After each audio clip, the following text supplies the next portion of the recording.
Today I wanted to talk about the illusion of our expectations, meaning how often in the horse world are we promised that the horse will learn or know how to do X, Y, and Z by a certain date,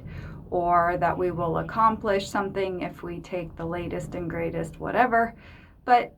what I think we forget in the horse world, and I'm not really sure why, because this has intrigued me for a long time, is this concept that we pay for it, we're going to learn it in a specific amount of time, and then we can move on. If we think about any other sport, there is continuous ongoing learning, refinement, evolving, more refinement, more improvement, more skills, more refinement. And yet with horses,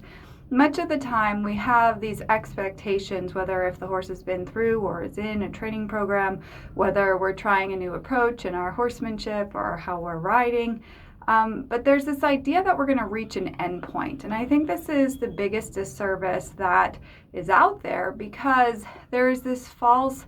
sales pitch, I'm going to call it, that if you do X, Y, and Z, you will accomplish whatever it is that you're working towards, and that will be the end of it, and you will forever know it, you'll forever retain it. And what a lot of people don't realize is often we have big dreams or grandiose ideas of what we'd like to experience or accomplish with the horse, and then as we start learning and adding to our knowledge and our experiences, we start realizing that maybe what our initial intention was might be refined, or that maybe there's more layers than what we originally understood was involved in accomplishing whatever the original goal was. But it's one of those things that can either be very inspiring or very overwhelming to a lot of people, because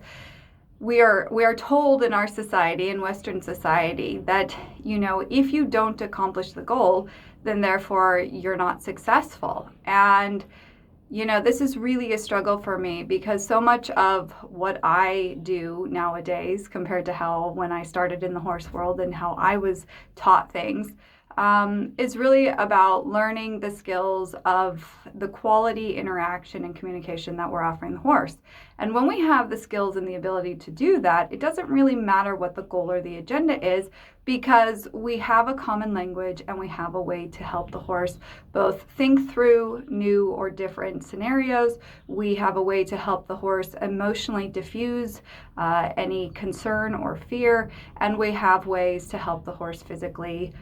be soft and balanced in his movement as we're presenting things. But if we don't have the skills and the ability to first just recognize, and second put value to what the horse's feedback is in his behaviors, and noticing his mental and emotional state as we come up with scenarios, then we're just sort of guessing. And many folks, without realizing it, are really guessing. Now, they're doing the best they can, but they're still guessing. And so the problem is when they think they are at a certain place because the horse seems to be physically complying to a certain degree, or at least not scaring them too much. And so the human is thinking they're having a certain degree of success. And because of the goal-driven motivation, they then add more. And so they are continuously asking more of a horse that they are unaware doesn't really have a foundation. And perhaps they don't realize how many holes are in their own education, until at some point they ask too much of a horse that didn't have that solid foundation, and then all of a sudden the stories begin of, he used to be so great and now he isn't, and why did things suddenly fall apart when it seemed like it was going so well? So something you might want to consider in your own horse experiences is think about how you perceive the evolving journey. And without realizing it, we are often unintentionally creating these pressures, creating this anticipation, creating this urgency that I'm constantly talking about. But it really limits our ability to get clear on the fundamental basics of how we're doing things, what our intention is, our ability to stay mentally present, to recognize, acknowledge, and communicate with the horse in real time, meaning as things are happening, not after the fact, reactive criticism that so many people offer the horse.